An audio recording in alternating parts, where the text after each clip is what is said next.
Hello, welcome to the Oxford German Classic Podcast. My name is Karolina Wątroba and I'm a graduate student here at the Faculty of German in Oxford. I also coordinate our essay competition for sixth Form S, which is called a German Classic. And the aim of this podcast is to encourage you to engage with this year's set text. And our set text is Der Sandmann, or The Sandman, a short story by E.T.A. Hoffmann. It's a very eerie and mysterious short story written over 200 years ago, in 1816. But before I say more about it, let me introduce our guest today, Professor Ben Morgan, who is a fellow and tutor in German at Worcester College and also my graduate supervisor. So hello, Ben. Thank you for joining me. Thank you very much for asking me, Karolina. Can you tell us a bit more about yourself? So whereabouts you're from and how long you've been at Oxford? So I've been in Oxford since 2001, and I do my research partly on German film and also on aspects of German intellectual history. So I published stuff on Fritz Lang, Leni Riefenstahl and other films, and I've written a lot about key figures of key German thinkers, like from Meister Eckhart in the medieval period through to Nietzsche and Heidegger and other people in the 20th century. Mm-hmm. And today your interest in film is going to come in useful because we're going to be talking about The Tales of Hoffmann, a cult film made in 1950s Britain, which is an adaptation of Der Sandmann, as well as two other short stories or texts by Hoffmann. And I think we'll just begin by introducing the people who made the film, Michael Powell and Emmerich Pressburger. Can you tell us who they were? Yes, so Michael Powell was a British director who started work in the 1930s, born in the early 1900s. And Emmerich Pressburger was Hungarian, came from a Jewish family. He was working in Germany, in Berlin, for the main film studio, the UFA, in the early 1930s. And when Hitler came to power, he had to leave. And he'd been working in the scriptwriting department for UFA in the early 1930s, including being part of the team that with Billy Wilder wrote the script for the Emil and the Detectives film from 1931. And then he got his break when he was working, he was asked to write a script for a thriller called The Spy in Black, which was to be directed by Michael Powell. And Alfred Hitchcock had been the main presence in British cinema in the 1930s and had kind of come up with a number of fantastic thrillers from The 39 Steps to The Lady Vanishes. And this is made just after those thrillers and very much in that sort of mould. And basically Powell and Pressburger found they really got on with each other.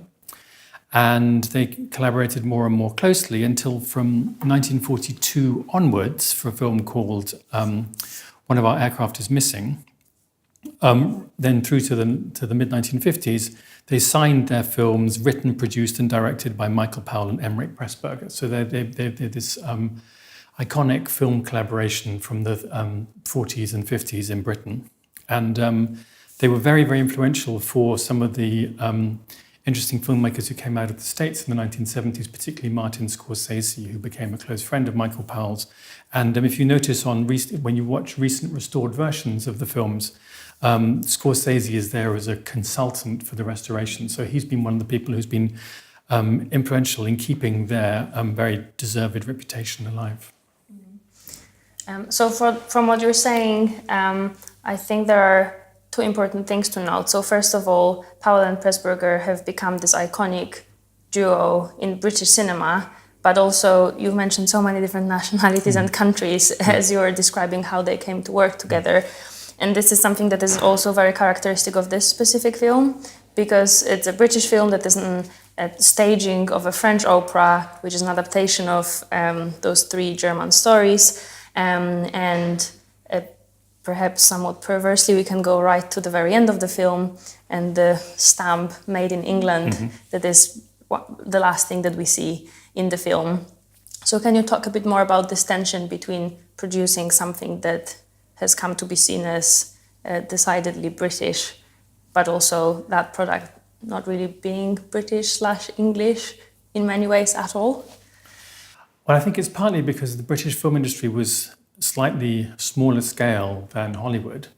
So it meant that Powell and Pressburger and the group of people that they gathered around them, especially the designer Hein Heckroth, who designed the Hoffmann film and also designed the film before, which is The Red Shoes, a ballet film. So they could get a group of people around them and make films that, whilst they were aiming to reach a very broad public, and indeed they did, they weren't under the same sorts of control as they would have been if they'd been working inside the Hollywood studio system. And that's one of the things that allows for this melting pot of European high art influences, grouping together émigré and British filmmakers, and also making a film that can break with molds, because essentially they have a sort of creative freedom, which they're working for inside there was a subsidiary of Rank, so they're part of a big company, but nevertheless they have a sort of artistic freedom that allows them to come up with this sort of European mix when they're making their film. Yes, and another way in which they break the mold is that this is really the first time that an opera has been made into a film in this way. So they also draw on many different types of art. So can you talk a bit more about that, about this mixture of different genres, art forms? Does this film even look like a film to you? Well, it certainly looks like a film because of the way the fluidity of the camera. Mm-hmm. So that this is also true in The Red Shoes, in their ballet film, that even when they have the set piece ballet in the middle, mm-hmm. they can do things that you can only do on film. That characters can move in and out, and because you can edit the shots together, you can produce some sort of tricks of photography. Having said that, one of the kind of conditions of the central dancer, Moira Shearer, coming back to work with them for the Tales of Hoffmann, is that actually she could get to dance for longer stretches. So in some ways it does just allow these virtuoso sequences of Moira Shearer dancing. And perhaps you can explain who she plays? So Moira Shearer has two different roles. On the one hand, she plays the beloved of the fictionalized Hoffmann for the frame story. And for that, she's set up as a ballet dancer who is performing that night. And Hoffmann, we see obviously love struck at the end of her performance. And then he comes into Luther's tavern to drink with the students and is encouraged to tell stories of disappointment in love rather than go back to see her watch the rest of the performance. So that's one role played by Moira Shearer. And then within the first story within the story, namely the one that we're concerned with in the film version of the Sandmann, she plays the automaton, Olympia. So you've already started talking about the frame narrative and how these three stories hang together. And you've mentioned the fact that Hoffmann is himself a character in this film and in the opera that the film is based on. Can you talk a bit more about the structure of the film? Yes, so the film is very happy to draw attention to its different parts. It has a sort of cast list that is given to us before each of the moments. I guess that's also in order to help us as the audience always know where we are in the film, and to draw attention to the continuities in casting. The baddie is the same person in the frame narrative and in all the three stories. And then the woman who's going to be fallen in love with is not always Moira Shearer. Mm-hmm. It's interesting to think about the frame narrative and its relation to the Sandmann, because it actually produces a very different version of the story from the one we have in the text. Mm-hmm. The text ends catastrophically with Nathaniel's death.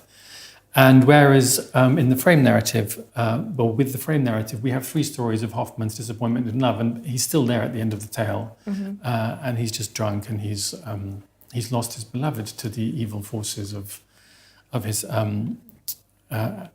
antagonist. But we haven't got the same. The destructiveness that's there in the Hoffmann tale has kind of been mm-hmm. tamed to a degree in the film. And I think that, this is part of the way in which Powell and Pressburger are pushing the limits or pushing beyond the limits of cinematic realism in what they're trying to do. So ever since their films of the late 1940s, and in particular a melodrama called Black Narcissus, which is set in the Himalayas, but the crew never went anywhere near Nepal or India. They've been interested in films that are kind of composed through and through, in which they have control over all the different elements. And in some ways, the Wagnerian ideal of the total work of art is what they're hoping to emulate in film. And through Black Narcissus, and then into The Red Shoes, and then beyond into Tales of Hoffmann, this is what they're trying to do. And then this is maybe one of the appeals of an opera, to get back to finally answering your question, that one of the appeals of an opera is precisely that it allows this to bring all the different elements of a film, namely the musical soundtrack and the action and the visuals together, and try and find a synthesis. And in fact, they push it even further because of the way in which they have the characters are multi-layered, so that Moira Shearer himself is not singing, and she's dancing to the key arias that Olympia is given in Offenbach's opera. And there are moments in the film where they play along with the idea that she's kind of mouthing the words. But in the main coloratura aria that she has, as the soprano has in the middle of that sequence, you have virtuoso ballet being matched by virtuoso singing, but there's the pretense is kind of put aside that the ballerina herself is singing. So that in their ideal of the totally composed film, they really are drawing attention to the different layers which they're managing to orchestrate, I guess is a good metaphor. It really is. There's all the different sort of levels that they want to bring together and combine. And in so doing, they're not trying to be realistic. They're trying to be engaging, and they're trying to excite our imagination. And indeed, that's one of the ways in which they take up the theme of looking and misseeing and seeing from Hoffmann's short story, and give their particular take on it in the film. Yes, so lots of interesting things to pick up on here. We should perhaps clarify that the entire score was pre-recorded. So this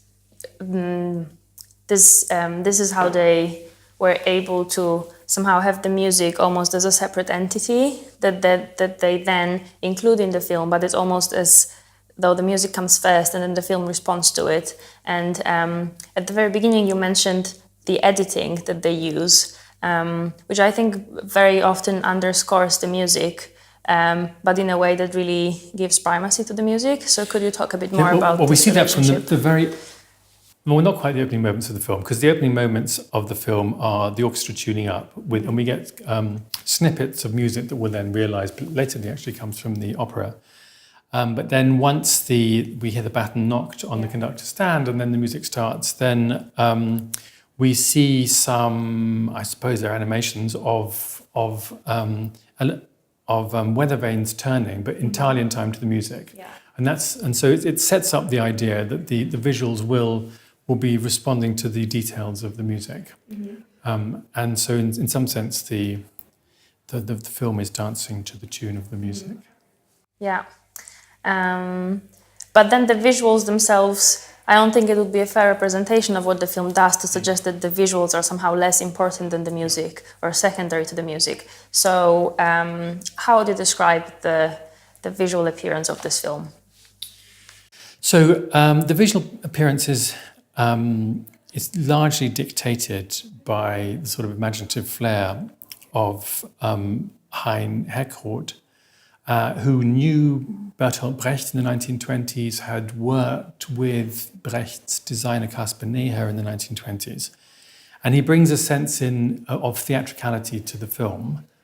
So once again, in the same way that I mentioned that there was a film in the Himalayas that they never left the studio, so once again, this is a film that doesn't leave the studio. And rather, they're using a big filmic sound studio to create lots of different layers and lots of different possible environments. So we always know where we are in terms of the fictional space, but it's always also clear that what we're being presented with is never anything other than the set. having had the musical moment where the weather vanes are moving to the tune of the orchestra, we then are guided into the theatre, and we're looking at Moira Shearer dancing from backstage. And that once again brings to our attention the self-conscious theatricality of the film. So this is building on the interests of Powell and Pressburger. The Red Shoes had been a sort of backstage movie. And this is continued in the way in which we start backstage, and then we have Hoffmann's narratives in the interval. And all this is to say is that the film is very interested in finding ways of being engaging without depending on the idea that the camera just photographically reproduces the real world. Mm-hmm. So there's an interest in the imaginative potential of cinema over and above very narrowly conceived realism. Mm-hmm. And are there any moments in the film, especially in this first part about Olympia, that just really stood out to you and that you just remember something about the visual setup? So one of the key moments, I think, is when Hoffmann puts on the spectacles that will allow him to see Olympia as something more than an automaton. Mm-hmm.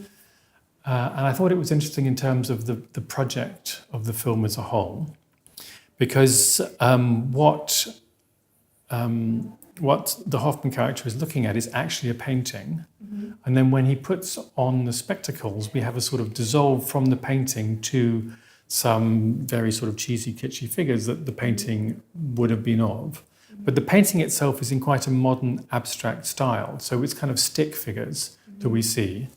And it seems to be an interesting comment insofar as what the Hoffmann character seems to be suffering from is a sort of idealizing way which looks more like reality than the image he'd actually left. Mm-hmm. But the film seems to be saying that there's something about an abstract form of art which is actually truer than something which looks like it involves human beings. So there's a sense in which the kind of easy reproduction of human beings is what misguides Hoffmann and makes him think that Olympia, who is herself just a construct, is actually a human being. Mm-hmm. So somehow an abstract or a more abstract or an obviously self-conscious representation of human life is actually going to help us get closer to the truth than something which is appealingly human but false as a result of this very consumability.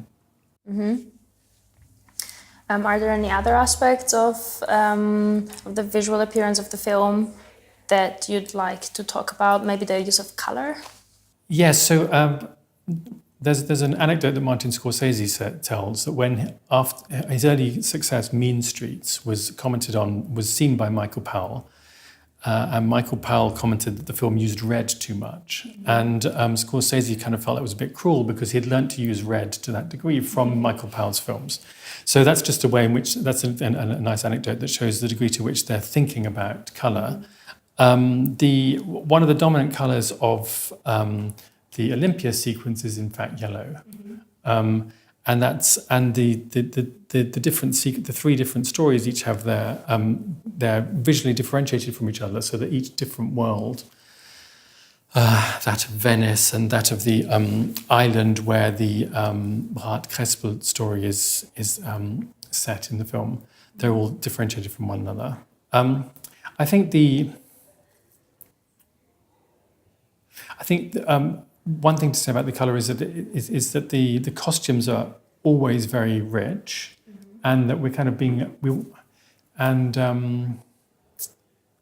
sort of the textures of the cloth, be it the cloth that's being used for the set or the cloth that's actually being used for the costumes, is something that's being drawn to our attention. So we're meant to be enjoying it.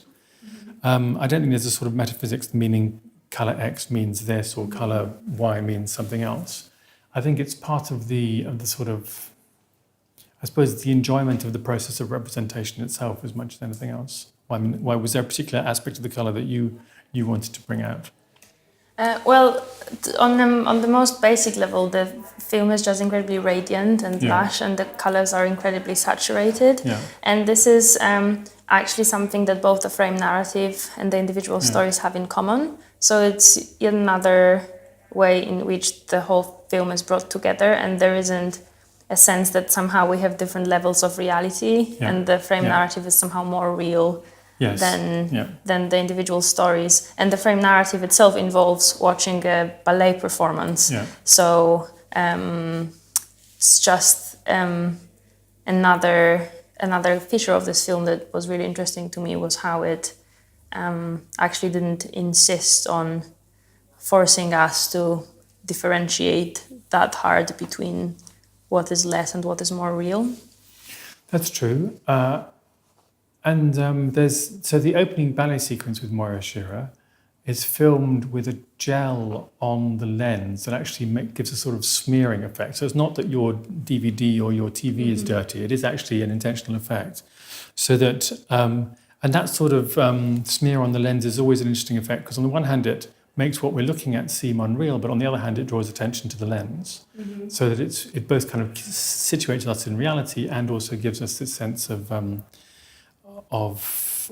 imaginative potential. And come back to what you were saying about colour, and when that's set up, it's also set up with very clear colour differentiation, because there's a sort of divide down the middle of the screen, where on the left-hand side of the screen we have the ballet dancer in sort of blues and purples, and then on the other side of the screen we have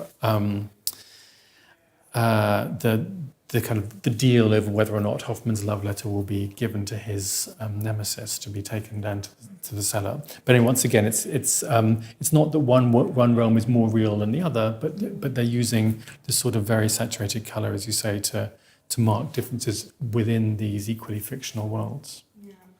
And the same goes for costumes that you've mentioned a while before, because in the Olympia bit of the story, there's also this sort of servant figure, the half man, half puppet figure, who himself controls a puppet theater. But then when Hoffmann puts on the special glasses, he sees the puppets as real people. But then the real people that he sees look very much like puppets. And then the puppeteer treats the puppets as though they are real people. Which I guess brings us back to your point about how the film calls into question a simple dichotomy or division between what is a doll, what is a puppet, and what is a real human being. They sort of all seem to be somewhere in the middle, or at least the boundary isn't as clear-cut as we might initially think, given that this whole sequence relies on this special effect of the glasses that you have to put on to see the real people. So in our discussion, we've mentioned many different aspects of filmmaking that somehow add or transform the written text that we know from the story as written by Hoffmann.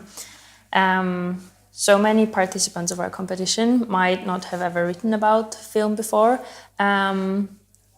What would be some of your tips for writing about film? There's one moment which I think is captures some of the aspects of film and things that it can do over and above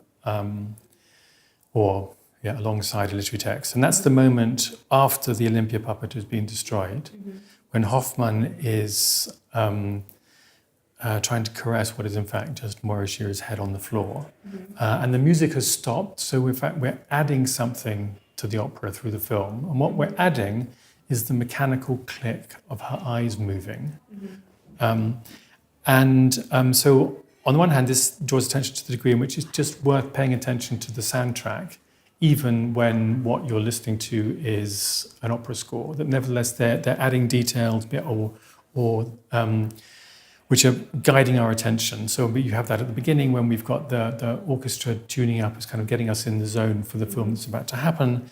And then things like this moment when the soundtrack can kind of make a little comment on the mechanicity, whatever it of the automaton. And that's also obviously a piece of trick photography, because we've got Moira Shearer's head isolated from her body. Actually, that moment when this whole puppet explodes is another moment where the boundary between what is a puppet and what is a real person is somehow disturbed, because the way the sequence is filmed is that we start with the dancer's body, and then these different parts of the body get detached, and then some of them are just clearly props. But then we still have her real leg moving in the background and her real head. That's that's a very memorable sequence in the film, which to me it makes the character of Olympia much more interesting than she is in the text itself, because we suddenly have this moment when Olympia is not just an object being looked at or just an object of interest, but it really, paradoxically, in this moment that she breaks down, suddenly her body has so much autonomy and fills the whole screen in its different constituent parts. Do you have any other favorite moments in the film like this? So I thought that the set piece dance to the Sopranos set piece aria was interesting because, again, it's giving out these complicated multiple messages. Because on the one hand, it's the moment when she's meant to be most obviously mechanical, but it's also the moment that Offenbach has written to show off the skill of the singer, and that Powell and Pressburger are using to show off the skill of their central ballerina. So, in a way that sort of complements, but as a mirror image of the way that the puppets look like humans who are themselves dressed as puppets. We have this moment of kind of combined human skill of a soprano and an amazing ballerina performing for us. And this very human skill is being used to invoke the idea of the perfect machine. But in fact, what we've got is actually just the product of human culture and human learning. So in some sense, it's the moment where the mechanism is being drawn attention to is also the one that foregrounds the performer's skills the most. And I like that. I guess it comes back to the way in which they're saying there's no complicated way you can draw the line between something which is only pretending to be human and something that is human. That they interestingly kind of flow into one another. And I think you're right that the film is more interested in the Olympia character than the book is. And maybe that's also part of a movement. Kind of you can go from Hoffmann's Sandmann through Frankenstein, written kind of a couple of years later, where already the automaton monster has a bit of sympathy, then to contemporary novels like Ian McEwan's Machines Like Me, which came out this year, where it really is challenging us to get inside the mind of the machine. And Powell and Pressburger seem to be kind of share this movement where somehow the automaton is more interesting than just a machine, partly because of the way it reflects back and makes us ask questions about our own humanity. So this is a nice link to our episode about automata and machine dolls. And when you were talking about the frame narrative, that actually sends us back to the podcast episode I did with some undergrads, where we looked at the narrative intrusion in the Sandmann itself. So this moment of reflective storytelling. And with this, I think we have to finish this interesting conversation. So thank you for joining me, Ben. Thank you. And for those of you listening, have a look at our website to find out about the details of this competition, or just search for Oxford German Classic Prize. If you enjoyed this episode, watch our other episodes. But for now, bye-bye and tschüss. Tschüss.